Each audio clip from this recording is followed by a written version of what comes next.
All right, well, we'll go ahead and get started. I would like to welcome everyone for joining today's NACO webinar.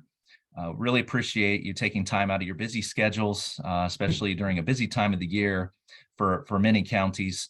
And we're grateful that you've joined us for today's topic, which will be on the analytics that your finance office may be overlooking. My name is Kyle Klein. I serve as National Director of Financial Partnerships at NACO.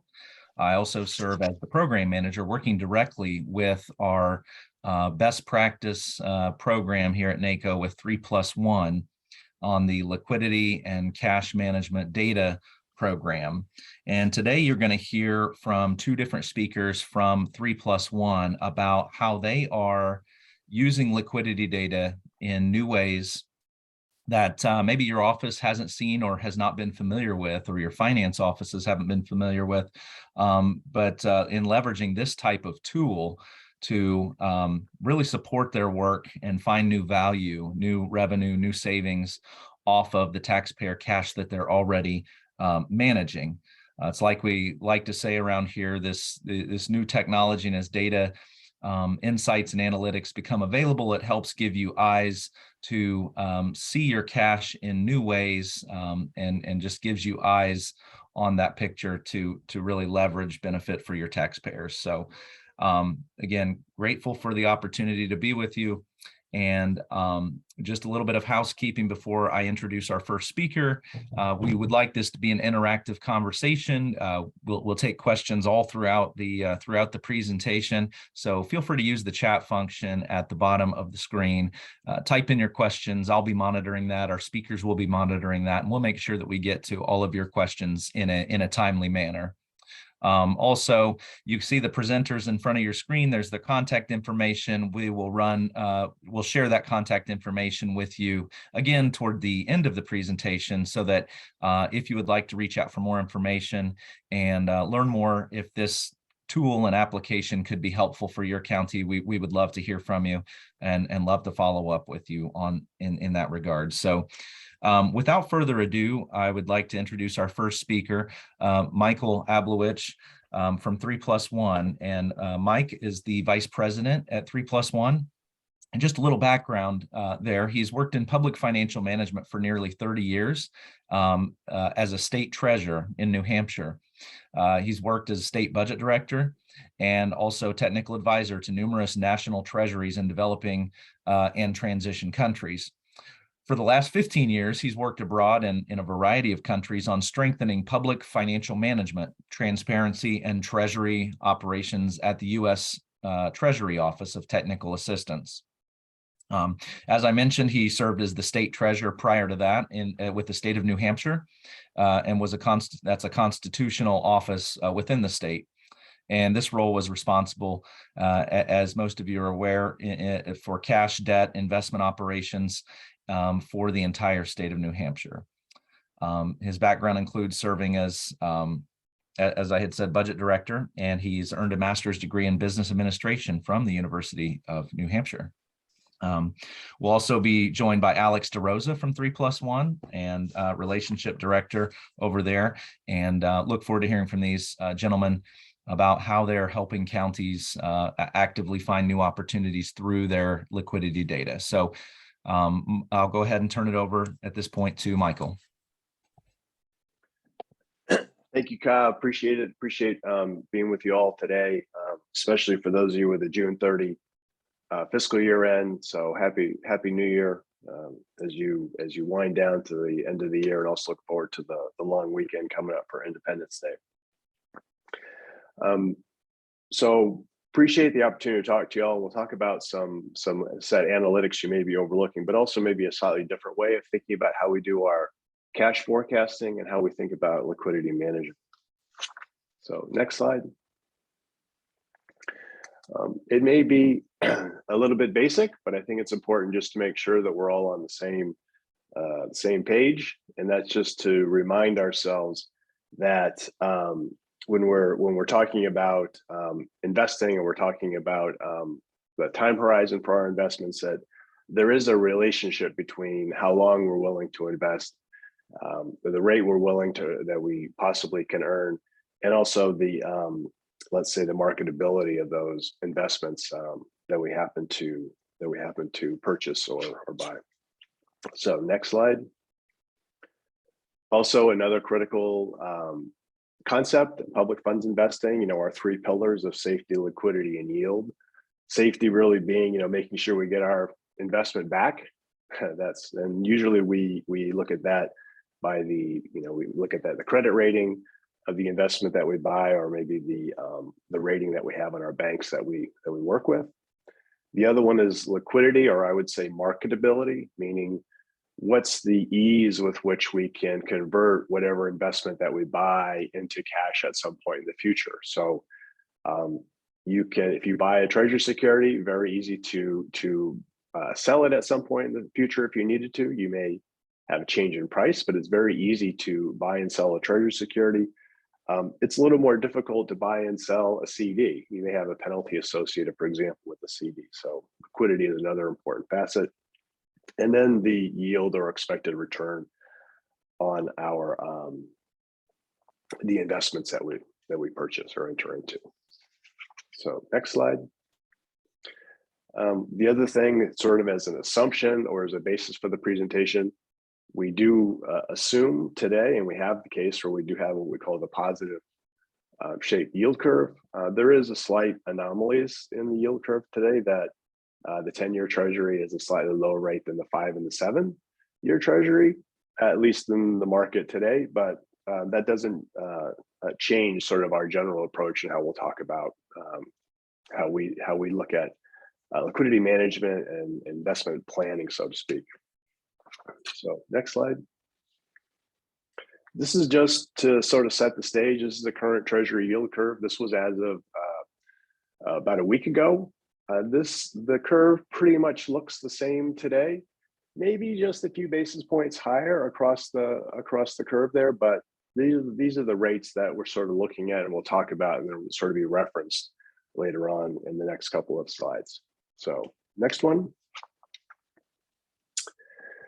So one of the things about those of us who work in public treasuries or in public funds investments is that we're all pretty fiscally conservative. We're all pretty conservative in how we approach investing, because there's not a lot of benefit to taking a ton of risk, at least politically, let's say politically speaking.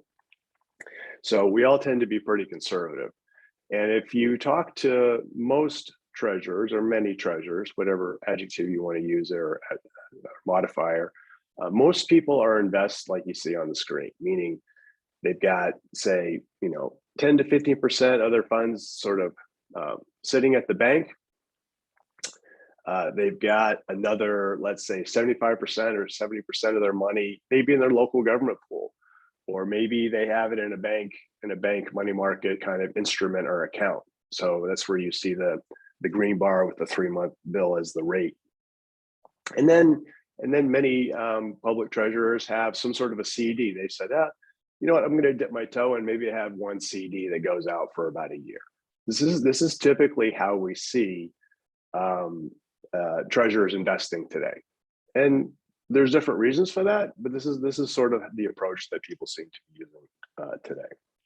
And if we look at how, in this particular case, how those funds are invested, you would expect to earn about 1.5% on your portfolio if sort of you took this more, very much more conservative approach. Next slide. As we talk to customers or clients or public treasurers, and you start to understand a little more about their business and what their intentions are, many of them would tell you they would like to be invested in the way that you see on the screen. In other words, they would like to shift out and take a longer look at their investments. So, to ladder out, have some money invested out 6 months, have some money invested out 1 year, 3 year, and even some out as many as 5 years, depending on the nature of their revenues, their expense, their whole, their holistic sort of structure. So this is how most people would tell you that they would like to be invested, because again, if we understand the relationship that if I can invest longer, I would earn more, most people would like to have this sort of philosophy. Now, you'll note in here when I say most people would like to be in the situation, you notice that there's zero allocated to overnight. That doesn't mean that people don't want to keep money at their local banks. But what it means from our perspective and from our point of view is that if you do keep money in your local bank or in your checking accounts, that you want to at least have a return on that cash that's equal to the 1 month T-bill. So that's why we say there's zero overnight, but really you do have money overnight, but you just should be targeting a higher rate of return for those idle, or not idle, but those monies on deposit. Next slide. So again, the green bar where people typically are invested, and the yellow where people generally think they would like to be and what their intention is. And so then if you go to the next slide, we start to think about, okay, what are the comparisons of these two different approaches? So if you look at the portfolio one, where people are today, typically they would expect to earn about 1.5%, whereas extending out slightly and modestly, you could expect to earn over 2.10%. On a base of $10 million, that means about $59,000 in increased revenue. So 59 basis points on 10 million. Of course, if you're a larger entity, you can add zeros, or smaller, you can subtract zeros off of that return. And also, I think importantly, it implies a 38% increase in revenue. And I think if you looked at your county or your city, you would think that a 38% increase in any revenue line would be pretty significant, and you would probably be willing to take that as you're putting together your budget, or you're thinking about resources going out into the future. The other thing that's important to think about is that we talked a little bit about risk before, meaning if you go way, if you buy a 30-year treasury, you're taking on a certain amount of risk because it's such a long investment. Of course, we're not talking about 30-year treasuries here, but this increase from 1.56% to 2.15, we're not taking on a significant amount of risk. There is some risk by investing out slightly longer, but there's no credit risk here. We're not talking about buying long-term commercial paper or some sort of exotic trades. We're just talking about treasury securities. So the question is kind of what holds us back? What holds us back from the more conservative strategy to this slightly longer sort of perspective, if you want to say it that way? What's holding us back and what's keeping us from doing that? So next slide. I think there's three things we can talk about or should be talked about that I think hold us back from optimizing our portfolios and our investments. And the three things are our investment policy, maybe our banking partners, and then cash forecasting. I want to talk about each of these. Now, I don't think that the investment policy or our banking partners are the ones that hold us back, but we'll talk more about cash forecasting. That's where we're going to see, I think, the constraint to us having the confidence to do more. But we want to talk about each one of these. So next slide. I am sure that the vast majority of folks on the webinar today have an investment policy. It's a best practice and a recommended practice from GFOA. Many state laws, we were just in Texas, we know in Texas, it's a requirement that counties have an investment policy. In the state that I'm from, in New Hampshire, we know that all levels of government have to have an investment policy that's approved by their governing body, so it's required. It's also prudent. One of the things that is good to have in your investment policy, if you don't have it already, is also to discuss elements of internal controls. So who is allowed to make decisions about how we invest funds? Who has to approve those decisions and so on? So it's not simply what are the types of investments, but also to add in some elements of internal controls, how decisions are made, how they're documented, et cetera.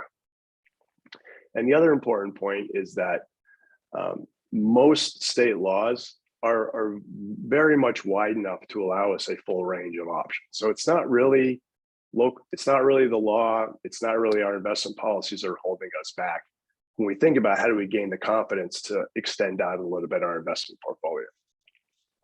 So next one.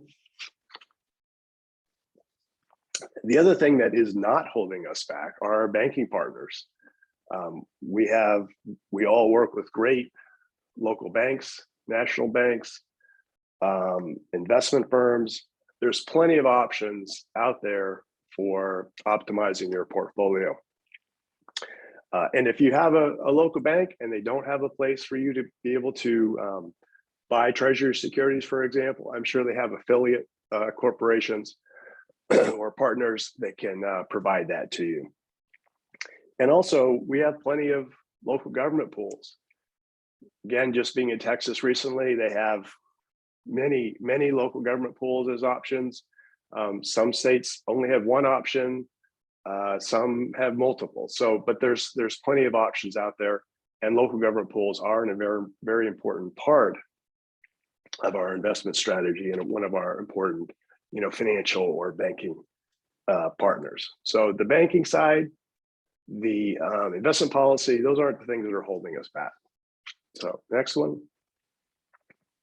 So my sort of theory and my thing I want to point out to you and get you to think about is that it's really sort of, in my view, it's the cash flow forecasting. That's the way that we do cash flow forecasting. It's kind of holding us back. And the reason I say that is because we have lots of information. We have plenty of reports. We can go to our accounting system. We can go to our banking system. We can go to the budget system. We can get all sorts of reports. But there's two things. One, we don't always have the time that we would like to dedicate to this task. And the other thing is that we don't always show the data or look at the data in ways that allows us to think more holistically about our investment approach. So the next slide. And it's this holistic approach to looking at our cash flows, which we think about and we talk about as liquidity, as opposed to the cash flow, which is just looking at the accounting sort of ins and outs of every day. And so on the next slide, I want to show an example of that. So this is what I would say the traditional approach that most entities go through when they do their cash flow forecasting. We list out our unrestricted revenue, our general fund revenue, maybe we have restricted grants or federal funds that come in, and then we have all of our different expenditure categories. And when I was a junior analyst or a new analyst, excuse me, starting out at the Treasury in New Hampshire, we used to put this together, or I used to put this together every month. So we would update this every month. And we did this report, and we did it up for every governmental fund. So we had this, for example, was the general fund. We also had our sweepstakes fund, our highway fund, the capital fund, and so on. We added up all of those spreadsheets to come up with sort of our bottom line of where do we think our cash was going to be at any particular time. Now, this traditional, what I would call traditional approach to cash flow forecasting is very important. In fact, I would say it's critically important. And the reason why I think it's important to do this is because this approach allows you to uncover inefficiencies, for example, in your budget execution process. It also allows you to find inefficiencies in your accounting procedures and processes. And let me give an example of that. When I first started working at the State Treasury in New Hampshire, and I learned how to do this cash flow forecasting, well, the first thing that we did that was sort of a weakness is we used to use data from the accounting system. So all the data in these spreadsheets, we would download from the accounting system, then we would reformat it and tie it back to our balance sheet cash. The issue, of course, is that This is all on an accounting basis. It's not true cash. So when you look at cash on the balance sheet, that's your book balance, as opposed to looking in the bank where you actually have your bank balance. So that was a critically important distinction between how we did the cash flow forecasting and how more beneficial, let's say, that it could be had we use actual banking data. And so when we ran this report and put this together, and you look at the cash ending at the bottom, we would then have to compare that number to what was actually in the bank. And to get that number, you would have to go back to the account reconciliation area and get the account reconciliations for every bank account, and then sort of add those up to figure out kind of what your actual cash position was. But the reason why this was really important to do this was when I first started working on it, I wrote a report that was attached to it. And I mentioned to the treasurer, I said, look, there's a variance here. And it wasn't in this particular report, but in another report at the time, because there was no debt service charged in a particular period. And I had to explain to her, which she sort of knew, but I had to explain to her. Of course, I was the new person right out of graduate school, and I thought I was pretty smart. But I explained to her, the problem is that you have a zero in a particular month in debt service. And I said, it wasn't that we didn't pay debt service, but there was no accounting document that hit the system to actually charge it against the budget and against the accounting system. Because what would happen is the bank would just pay the debt service, even if there wasn't an accounting document attached to it. Well, that was very interesting for me because I thought I was so smart figuring this out. But of course, she got very, very upset and went in and yelled at the deputy treasurer, who was my boss, because that wasn't what was supposed to happen. You were supposed to have an accounting document every time you have a disbursement. So, so that was a little bit of a learning curve for me, something to learn about. Kind of letting your boss know ahead of time before you give bad news to the senior boss. Anyway, this is the approach that we had been using. It does have value if you look, again, from an operational point of view. And if you look at the bottom, you do have your cash ending. You can see some of the variation that's happening. But what you're not seeing is being able to look below that to figure out now, all right, I have this information. How do I optimize my investment portfolio? And that's what we do at 3+1, and that's what I want my colleague Alex to sort of take you through from here is how do you go from the traditional way to, I would say, a more robust way of looking at your data that you already have, but it's just a matter of how do you harness that and look at that. So Alex? Thank you very much, Mike. Really appreciate the opportunity to speak here with everyone on the line, and always want to thank you, NACO, for the opportunity. What I really see Mike's starting this presentation with the why we should be looking at this information. I like that we ended on what's the traditional way of looking at cash flow and liquidity data, but even the beginning, that why of where's that additional value that we can go after through looking at this type of data. So that's what I want to focus on for the rest of this presentation is the how. How are we going to make it happen? What can we use? And this quote that you see on the screen there is not something that is unique to most public entities that I've worked with. It's very difficult for public finance offices to take on new additional tasks, new software, anything that is going to be requiring additional work on their end, because typically there are so many competing priorities between budget season, audits, and federal or state guidelines that are coming through on additional funding. So when we have the opportunity to look deeper at data that you're already using and already creating, that's where we can try to create some new value. And on the next slide, we're going to see a little picture that I think puts it into perspective for me. Every finance office across America is creating an incredible amount of data every single day. Every transaction, every single accounting record is creating a data point. But if we're not doing something with that data, we're not going to be able to generate value off of it. And what we do at 3+1 is help entities go from having this massive amount of financial and liquidity data that typically is underutilized.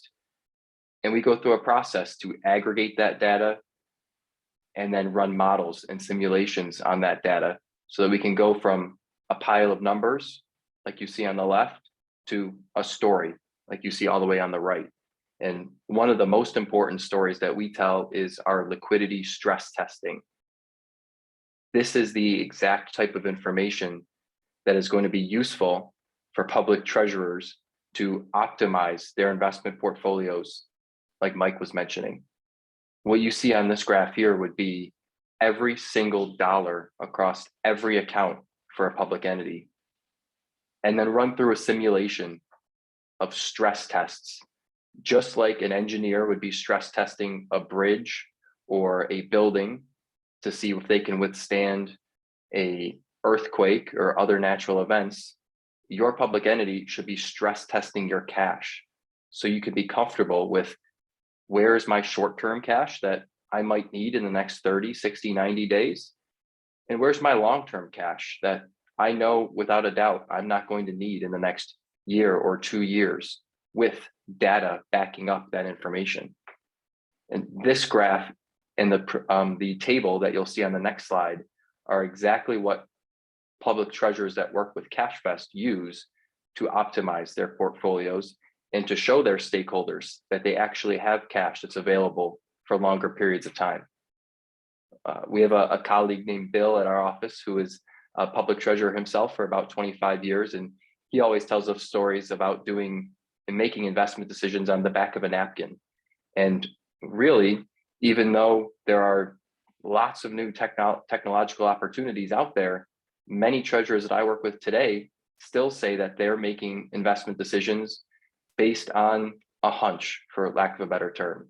They look in a bank account and they say, well, we haven't used this in the past 12 months. I guess I would be confident looking at 12 or 18 months for an investment decision with these dollars.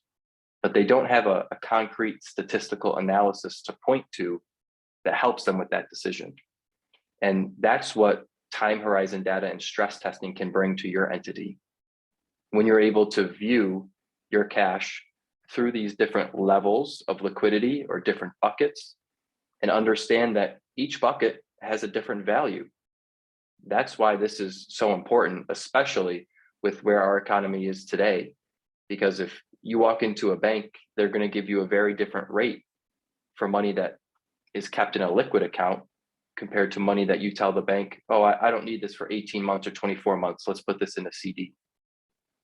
So our goal at 3+1 is to just increase the amount of information that public entities have to make those decisions, but also increase the amount of information that their banks have, so that banks are familiar with when your cash is going to be needed, so that they can provide the best opportunity to you based on that time horizon. The graph on the next slide here is going to show you what Mike was looking at earlier in the presentation about optimizing that portfolio. So if you think about the table that was just on the last slide that referenced the different time horizons of cash, this graph shows you how a treasurer could put that to work. Those yellow bars represent amounts of cash that this treasurer is now comfortable putting out for 2 years, 3 years, and even 5 years in some cases, instead of keeping the majority of their cash in 3 to 6 month treasury bills, or even some in 1 year treasury bills. And that can be incredibly helpful in generating additional value for public entities, because many times we're talking about tens of millions of dollars, if not more. And to Mike's point, now that we're seeing rates upwards of 150 basis points just for 3 months, it's incredible to think about the value that can be had when we're going to see 2.7% 1 year treasury rates. If your entity is keeping things very liquid and has historically kept cash very liquid, this is the exact type of information that you would want to have to feel confident to show your board or your stakeholders that, I know we may have always done things this way, but there's new data resources out there that are allowing us to confidently, with analytics backing us up, put cash out into the marketplace longer than we have before, without knowing or without the fear of needing that cash in the amount of time you're investing it for. So it really opens up the options that treasurers have to just work with each of their banking providers and investment providers to see what products they have for those different time horizons.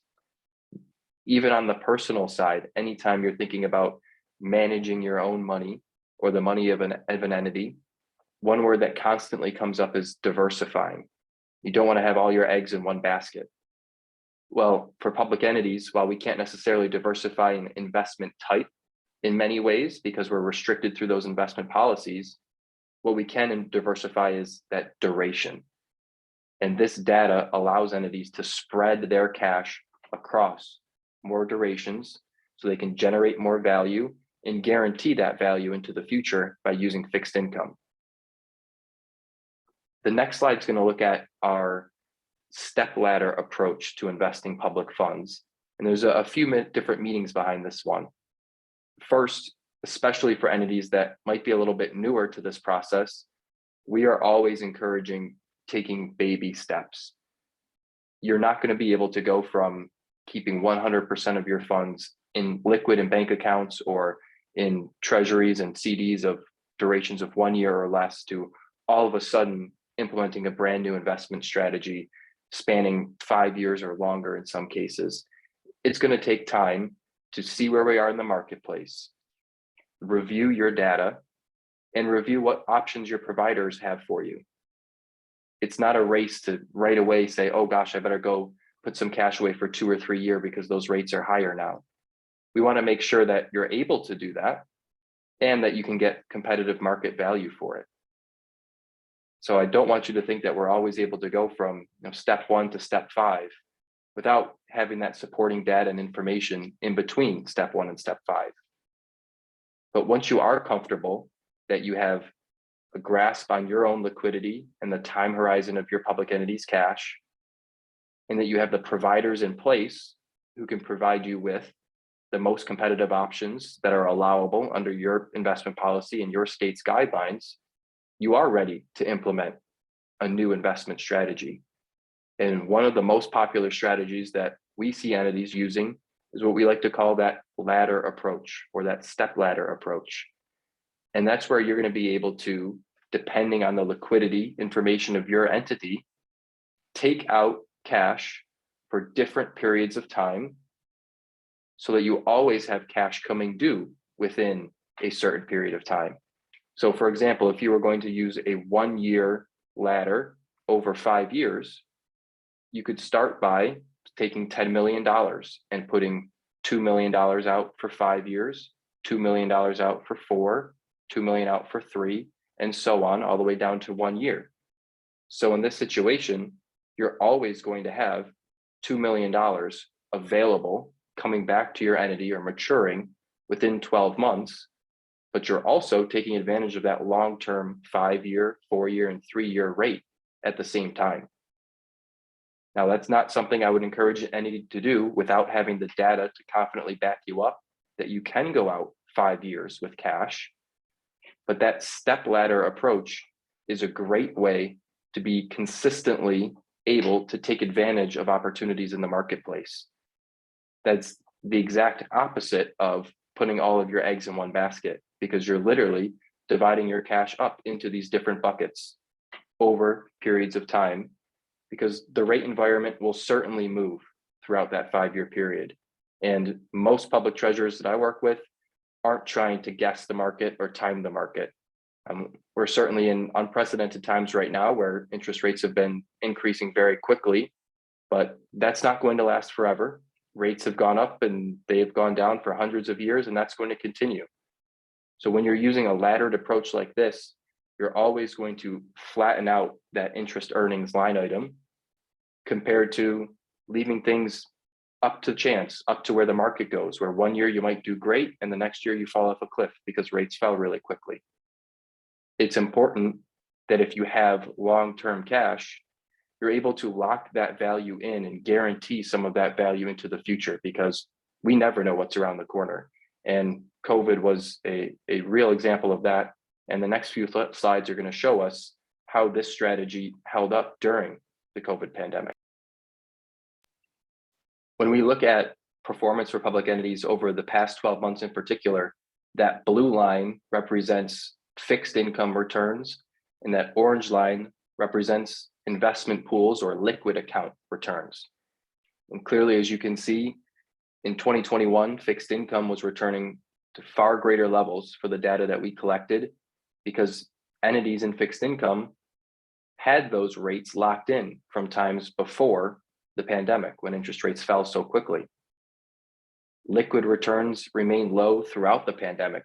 So the only entities that were able to generate significant interest returns above 20, 30, or 40 basis points were those that already had an investment strategy in place, so that they were prepared to secure that value on funds during a time like the COVID pandemic, where there wasn't any new value available in many places. Now that we see liquid returns increasing rapidly and catching up to fixed income returns, it might be easy to think, oh gosh, maybe I should just keep everything liquid. But there's a lot of value that can be had by going out a little bit longer, looking at 6-month rates and 12-month rates that are in some cases double what the liquid rates are currently. But also, again, if you keep everything liquid, you're not guaranteeing any value into the future, because as we know, rates can change in the snap of a finger, and we could see liquid rates decrease again very quickly at any point in time. And if that were to happen, your entity would be seeing their returns drop very quickly in turn. So again, by having that laddered approach, you're able to diversify those durations out and reduce the amount of interest rate risk that your entity is going to have. The next slide just kind of zooms in on an overall return picture, showing you what a fixed income portfolio did for public entities over the past 12 months compared to, again, investment pools. Again, there weren't opportunities 6 months ago to earn 1% unless you had already locked in those opportunities from before 2020. And the only entities who were able to do that were those who had data backing them up so that they could confidently invest for 2, 3, 4, 5 years or longer. Those investment pool returns are going to look a lot better this year, but so are the fixed income returns. So these markets move in cycles, and we want to make sure that you're always up to date on all of the opportunities available to you, because there's never going to be just one tool that is the best product for all of your cash.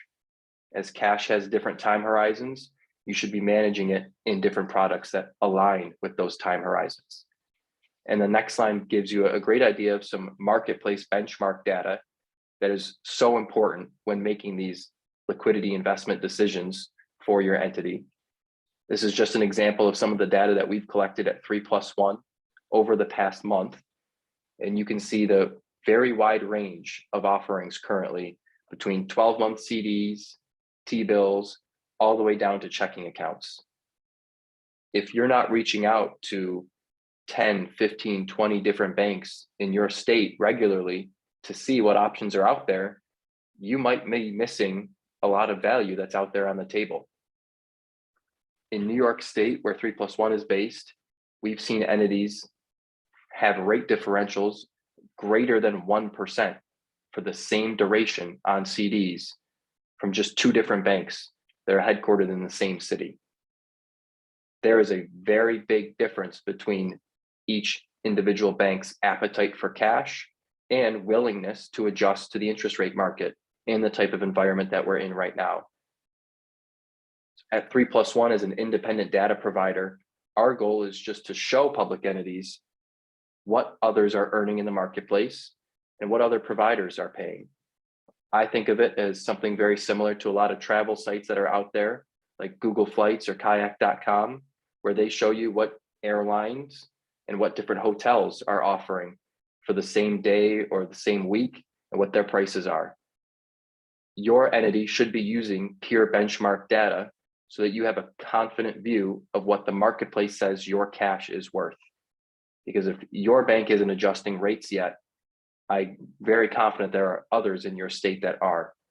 And if you're open to working with other banks for those investment opportunities, that's something that you should be willing to take advantage of when we're talking about tens of thousands of dollars, and in some cases, hundreds of thousands of dollars of new opportunities here. as we get into that banking conversation, it's really, I think, the last piece that we haven't touched on yet here today in terms of these liquidity and investing decisions. Anytime you're making an investment decision or a cash management decision, you have to consider what your operating banking relationship looks like. Not only do you need to ensure that you have enough liquid cash at your main operating bank to make sure that you can pay AP and payroll for the next couple of weeks and months, but you need to look at your fee arrangement and the value that your bank is giving you towards your fees. You might work with a bank that says, oh, don't worry, we're never going to charge you fees. Or you might work with a bank that says, we might charge you fees, but as long as you keep this amount of cash on deposit, you don't have to worry about it. And you might work with a bank that always charges you fees no matter what, because you just can't keep enough cash there to offset fees. In each one of those situations, you can still compare the value that your bank is providing you on your cash based on the services that they are providing you. If you receive analysis statements from your banks or those billing statements, you should be reviewing those to see if you're using the appropriate services that you think you are, and if you're being charged market competitive rates on those services. Banking fees are not an easy conversation, but they have certainly been brought into the forefront during the COVID pandemic, where many entities just weren't able to keep enough cash on deposit to offset their fees because earnings credit rates fell so low. But the slide that you see on the screen here is just an example of all the different factors that need to be considered when evaluating banking relationships so that you can compare them on an apples to apples basis. Because I know it's not easy to compare a bank who says, oh, don't worry, we don't charge fees, against a bank that says you need to keep 10 or $15 million or more here to offset your fees.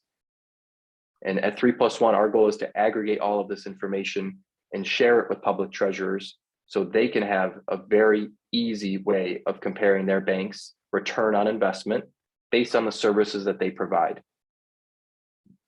One phrase that I mentioned in that slide that's incredibly important is earnings credit rate, or ECR. This is the value that your bank is giving you on the cash that you hold there to offset banking fees. I think of it as like an interest rate, where the interest that you're being paid is essentially paid to you in the form of a gift card that you can only use on banking services. It's a very easy comparison that you can make against interest rates, but it's a different conversation because you don't actually see that interest hitting your account. The range that you see here on this slide, 0% all the way to 90 basis points, 0.9%, is the actual range of earnings credit rates that 3+1 has observed for clients during the month of June.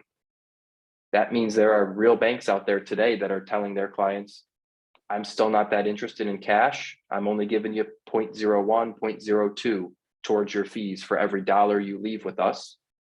And there are also banks out there that are saying, I'm willing to give you 90 basis points towards your fees on this cash. And if you're not taking that into consideration when making your short-term investment decisions between liquidity pools and treasuries with durations of 1 year or less, you might be missing out on some additional value that could be saved by your entity. Because a dollar saved is as good as a dollar earned for a public entity. We know that. And earnings credit rates are a very important variable that need to be taken into consideration for those decisions. Overall, the earnings credit rate won't affect the structure of your banking relationship in terms of the number of accounts that you have and the way that you use those accounts and the services that you use, but it is that underlying value that you need to benchmark the cash you keep offsetting fees against the cash you're trying to earn interest on. So again, in those banking relationships, we always want to consider the services and technology that's being used, the cash you're leaving there, and that value they're giving you, that earnings credit rate.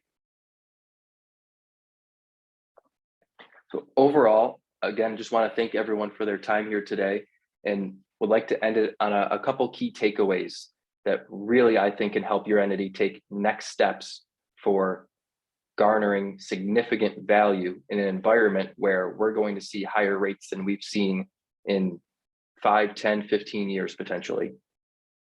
If you have the data backing you up to confidently optimize your cash management strategy and spread out your overall cash across longer durations, you are going to be able to generate tens of thousands, if not hundreds of thousands of additional revenue in this new environment.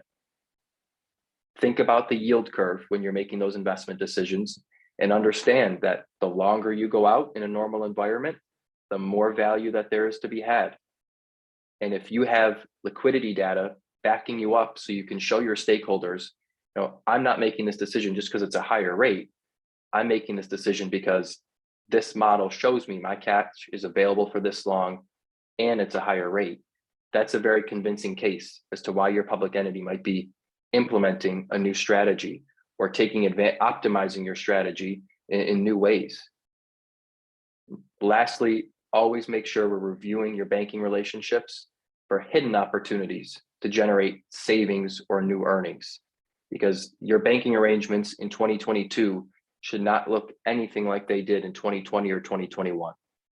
There is a lot of new value in cash in this environment, and that means banks should be starting to adjust and give you that value.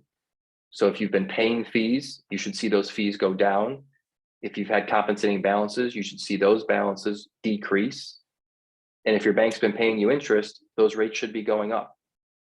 But it's unlikely that all three of those things are going to happen at once unless you're reviewing this data and showing the bank where you believe there's more opportunity based on market benchmarks.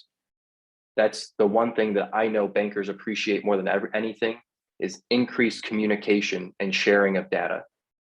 And what we do at 3+1 gives public treasurers the ability to share new levels of data, extremely detailed data that bankers love to see that they haven't been able to use previously because public entities historically don't have the technology or the resources to take advantage of this information.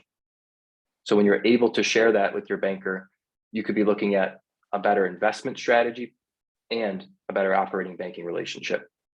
So it really should be a big focus as we see rates continue to rise here in 2022. Thank you again, everyone, for your time, and I'll turn it back over to Kyle Klein at NACO. Thanks so much, Alex, and thank you, Mike, for the time and the presentation today. We're grateful for the information that you provided on the 3+1 program. And I hope that the audience was able to extract, how unique this program is, and just how it's very different from other financial providers. You had talked about how you're an independent third party providing this data, and I know from NACO's standpoint that was very important in our decision to endorse the program, and very important to partner with 3+1 as a best practice, because we want this data, we want this level of analysis, and more importantly, the actionable steps that come from that. And we're seeing counties nationwide leverage that in new ways to create new opportunities for revenue, and all the benefits that come from that. So thank you for all of your hard work on behalf of our nation's counties.